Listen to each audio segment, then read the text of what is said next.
इन लोगों से करवा दो पहले लास्ट बार ना। हेलो फ्रेंड्स, मैं आकांक्षा जीके विद आकांक्षा में आपका स्वागत करती हूँ। For a long time friends, मैं ये वीडियो आपके सामने लेके आई हूँ। बहुत दिनों से मैं ये 5000 वन लाइनर वाला नहीं ला पाई थी। एक्चुअली में मैं मध्य प्रदेश लोक सेवा आयोग मुख्य परीक्षा के नोट्स बनाने के लिए बना रही थी, तो मेरे को टाइम नहीं मिल पा रहा था। आप लोगों के लिए ही बना रही हूँ, वो भी मैं। तो उसमें भी बहुत से नोट्स तैयार हो चुके हैं। अगर आप पहली बार मेरी वीडियो पे देख रहे हैं और आप मेंस का एग्ज़ाम दे रहे हैं, तो आप मुझे नोट्स के लिए संपर्क कर सकते हैं। आप जहाँ पे पेजिंग में पढ़ेंगे, हर पेज में मेरा नंबर लिखा हुआ है, उस नंबर पे जाके आप मुझे व्हाट्सअप कर सकते हैं। साथ ही ये हमारा, आप किसी भी मध्य प्रदेश के एग्ज़ाम की तैयारी कर रहे हैं, भले ही देखिए आप, ये आपके लोगों के बहुत से मन में आ रहा है कि क्या पता वैकेंसी आएगी कि नहीं आएगी, और अभी तो कुछ पता ही नहीं है, तो रिजल्ट प्री का ही नहीं आया है, तो संविदा का भी कुछ नहीं हुआ है। देखिए, हम कुछ भी सोच नहीं सकते कि ये होगा। बस हम अपनी तैयारी ज़रूर कर सकते हैं, हम पॉजिटिव सोच सकते हैं। और वैकेंसीज़ सालों से नहीं आई हैं, तो पूरे जो विभाग हैं वहाँ पे खाली पड़ी हैं। आंगनबाड़ी में भी खाली पड़ी है, पटवारी की भी खाली पड़ी हुई हैं। ग्वालियर में तो कुछ पद स्वीकृत भी हो गए थे, 1-1.5 पद। मैंने उसका वीडियो भी बनाया था। तो आप लोगों को बस तैयारी करते रहना है, अपना मध्य प्रदेश तैयार रखिए। ये मैं जो वीडियो लेके आती हूँ आप लोगों के लिए, लाने का मकसद, मैं हमेशा से वीडियो वही लाती हूँ जो कहीं पे मिलता नहीं है, जो फैक्ट। मेरी वीडियो में एक खासियत ये है कि मैं कभी पीडीएफ नहीं बनाती हूँ, मैं हस्तलिखित नोट्स लाती हूँ। मैं पीडीएफ इसलिए नहीं बनाती हूँ, पीडीएफ बनाना बहुत सरल होता है, हम जल्दी भी लिख पाते हैं। लेकिन मेरा ये हैंड रिटन नोट्स लाने का ये मतलब रहता है कि मैं आप लोगों को ज़्यादा अच्छे से क्लियर कर पाऊँ और आप लोग ज़्यादा अच्छे से समझ पाएँ। क्योंकि जो चीज़ हमको हैंड रिटन ज़्यादा अच्छे से समझ में आती है, जो पढ़ने में हमें हैंड रिटन ज़्यादा अच्छे से आती है, वो हमें पीडीएफ के थ्रू नहीं आती है। तो इसके लिए मैं ये लेके, इसके पहले हम भाग 13 कर चुके हैं और 5000 में से 375 क्वेश्चन कर चुके हैं। मैं ज़्यादा से ज़्यादा कोशिश करूँगी कि आपको मई तक मैं ये 5000 क्वेश्चन कवर करा दूँ। हर अल्टरनेट डेज पे मैं ये वीडियो लेके आऊँगी। तो अभी आज जो मैं कराने वाली हूँ, 376 से 420 तक के ये लाइन रहेंगी। मैंने कम से कम 6 से 7 बुक ली हैं, उन सातों बुकों का ये सार है, उससे मैंने वन लाइनर निकाले हैं और वो मैं आपको लेके आई हूँ। जब ये 5000 नोट्स की पूरी लाइन वन लाइनर तैयार हो जाएंगी तो मैं आपको बता दूँगी, तो आप इनको ले सकते हैं। तो चलिए स्टार्ट करते हैं। पहली बार मेरे चैनल पे हैं तो चैनल को सब्सक्राइब ज़रूर कीजिएगा, वीडियो अच्छा लगे तो लाइक कीजिएगा और शेयर कीजिएगा। सेम आपकी मध्य प्रदेश का भूगोल, राजनीति, सभी अर्थशास्त्र, सभी के जो भी क्वेश्चन बनते हैं, सभी के जो सन हैं, सभी करा दूंगी। पहला क्वेश्चन है आज का कि बागियों का गढ़ किसे कहा जाता है। बागी मतलब होता है डाकू, है ना। तो उन डाकू पहले जब भी प्राचीन समय में जो भिंड मुरैना था, वहाँ जिसको चंबल क्षेत्र बोला जाता है, वहाँ पे डाकुओं का गढ़ था। डाकू रहते थे, डाकुओं का राज चलता था, क्योंकि वहाँ पे जंगल था। तो वहीं उन्हीं उसी क्षेत्र को बोला जाता है बागियों का गढ़। तो बागियों का गढ़ किसको बोला जाता है? भिंड एंड मुरैना। नेक्स्ट है सुनहरे जिले किसे कहते हैं। सुनहरे जिले मतलब किसको बोला जाता है? खंडवा, खरगोन, जहाँ पे कपास होता है, सरसों होती है। तो सुनहरे जिले जहाँ पे कपास मेन है, यहाँ पे कपास, तो सुनहरे जिले किसे कहा जाता है? खंडवा को, खरगोन को, उनको कपास नगरी भी बोलते हैं, बुरहानपुर, बड़वानी को। ये अपना जैसे कि मध्य प्रदेश का मैप है, तो ये वाला जो हिस्सा है, ये वाला जो, तो ये वाला जो क्षेत्र है, ये वाला क्षेत्र आपका कहलाता है सुनहरे जिले। इस क्षेत्र को हम बोलते हैं सुनहरे जिले। नेक्स्ट है गंजेड़ियों का स्वर्ग किसे बोलते हैं। गंजेड़ियों का, जो गंजा लेते हैं, गांजा खाते हैं, तो गंजेड़ियों का स्वर्ग किसको बोला जाता है? बुरहानपुर को। आपको इसको ऐसे ट्रिक से याद करना है कि जो गांजा होता है वो बुरा होता है, तो बुरहानपुर से गांजा। नेक्स्ट है पर्यटन नगरी क्या किसे कहते हैं। मध्य प्रदेश की पर्यटन नगरी शिवपुरी है, नॉट पचमढ़ी। ऑप्शन में पचमढ़ी आता है, बहुत सारे लोग बिना सोचे समझे टिक लगा जाते हैं पचमढ़ी को। तो पर्यटन नगरी पचमढ़ी नहीं है, शिवपुरी है। नेक्स्ट है पीतल नगरी किसे कहा जाता है। दमोह। दमोह जो सागर में क्षेत्र में आता है, उसको पीतल नगरी कहा जाता है। तो पीतल नगरी किसे बोलते हैं? दमोह को पीतल नगरी बोला जाता है। नेक्स्ट है भोजनगरी, राजा भोज की नगरी। जो राजा भोज थे वो धार से बिलोंग करते थे, धार जिले से बिलोंग करते थे, तो इसीलिए भोजनगरी बोला जाए। इन्होंने यहाँ पे बहुत उद्धार किए हैं, तो भोजनगरी किसको बोला जाता है? धार को बोला जाता है। भारत का डेट्राइट किसे कहा जाता है? भारत का डेट्राइट कहा जाता है पीथमपुर को।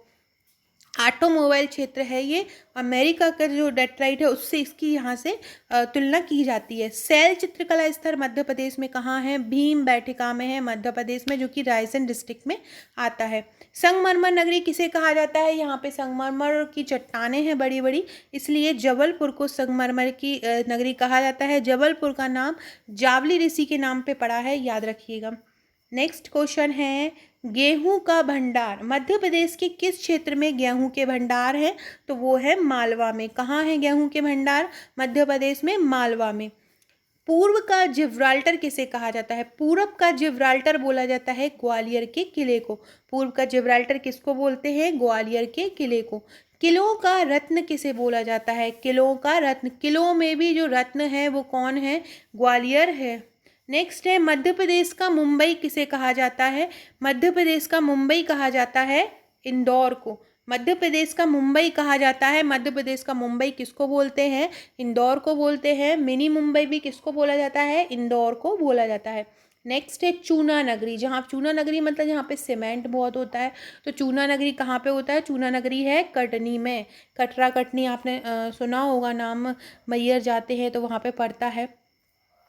तो चूना नगरी कहाँ पे है? कटनी में है। नेक्स्ट है मैग्नीज नगरी किसे कहते हैं? जहाँ पे मैग्नीज बहुत होता है, तो मैग्नीज नगरी बोलते हैं बालाघाट को। नेक्स्ट है मध्य प्रदेश का लखनऊ किसे बोला जाता है? लखनऊ जो कि उत्तर प्रदेश की कैपिटल है, तो मध्य प्रदेश का लखनऊ किसको बोलते हैं? सिवनी को बोलते हैं। मध्य प्रदेश का लखनऊ किसको कहा जाता है? सिवनी को कहा जाता है। शिल्पकला तीर्थ किसे कहते हैं? शिल्पकला तीर्थ बोला जाता है खजुराहो को। शिल्पकला तीर्थ किसको बोलते हैं? खजुराहो को बोला जाता है। स्थापत्य नगरी किसे बोला जाता है? स्थापना, बहुत सारे स्थापत्य कला हैं वहाँ पे, अलग अलग बहुत सारे मंदिर हैं, तो किसको बोला जाता है? मध्य प्रदेश में स्थापत्य नगरी किसको बोला जाता है? खजुराहो को। खजुराहो को ही शिल्पकला तीर्थ बोला जाता है और खजुराहो को ही स्थापत्य नगरी बोला जाता है। नेक्स्ट क्वेश्चन है मध्य प्रदेश का क्षेत्रफल में कौन सा स्थान है भारत में? मध्य प्रदेश एरिया वाइज भारत में कौन से स्थान पर है? तो दूसरे स्थान पर है। नेक्स्ट है मध्य प्रदेश का जनसंख्या में कौन सा स्थान है? तो मध्य प्रदेश क्षेत्रफल में दूसरे नंबर पे है और जनसंख्या में 5वें नंबर पे है। सूती वस्त्र के उत्पादन में मध्य प्रदेश का कौन सा उत्पादन है? सूती वस्त्र के उत्पादन में महाराष्ट्र जो राज्य है वो प्रथम है, सेकंड गुजरात है और मध्य प्रदेश का तीसरा स्थान है। हम सूती वस्त्र के उत्पादन में तीसरे नंबर पे हैं। हमारे यहाँ कपास कहाँ होता है? खंडवा खरगोन में होता है। सूती वस्त्र के बहुत सारी इंडस्ट्री इंदौर में है। राज्य में सर्वाधिक समय तक रहने वाले मुख्यमंत्री कौन है? श्री शिवराज सिंह चौहान, जो वर्तमान में भी हमारे मुख्यमंत्री हैं। राज्य में सबसे कम समय तक रहने वाला राज्यपाल कौन सा है? डॉक्टर पट्टाभी सीतारमैया सबसे पहले थे, ये सबसे कम समय तक रहे हैं। और आपसे पूछे कि सबसे अधिक समय तक कौन रहा है, तो श्री हरिविनायक पाटस्कर। सबसे कम समय तक मुख्यमंत्री का कार्यकाल किसका रहा है? सबसे अधिक समय का रहा है किसका?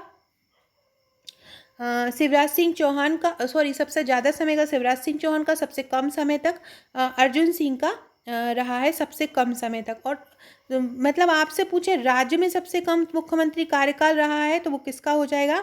अर्जुन सिंह का हो जाएगा। और ये कार्यकाल की बात हो रही है, लेकिन आपसे पूछे सबसे कम समय तक मुख्यमंत्री कौन रहे हैं, तो वो रहेंगे नरेश सिंह का, जो नरेश सिंह थे, राजा थे जो।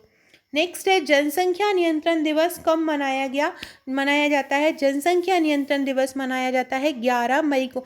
देखिए ये मध्य प्रदेश का है कि मध्य प्रदेश में ये कब मनाए गए, या कोई वर्ष आ गया तो मध्य प्रदेश में, जैसे कि बेटी बचाओ दिवस मध्य प्रदेश में कब मनाया गया, गेहूँ दिवस कब मनाया गया, तो इस प्रकार के दिवस मध्य प्रदेश के हैं। ये पूरा का पूरा मध्य प्रदेश का है, तो आप इसको मेंशन कीजिएगा कि मध्य प्रदेश का है। महिला सशक्तिकरण दिवस कब मनाया गया? 18 जून को मनाया जाता है। महुआ दिवस मनाया जाता है 11 जुलाई को। 11 जुलाई को जनसंख्या दिवस भी मनाया जाता है। बांस दिवस मनाया जाता है 3 जुलाई को। फ्रेंड्स ये मेरा नंबर है, आप मुझे इस पर व्हाट्सअप कर सकते हैं। लोक सेवा दिवस कब मनाया जाता है? 25 सितंबर को मनाया जाता है। कर्तव्य पर्व दिवस मनाया जाता है 25 सितंबर से 2 अक्टूबर तक। बेटी बचाओ दिवस कब मनाया जाता है? 5 अक्टूबर को।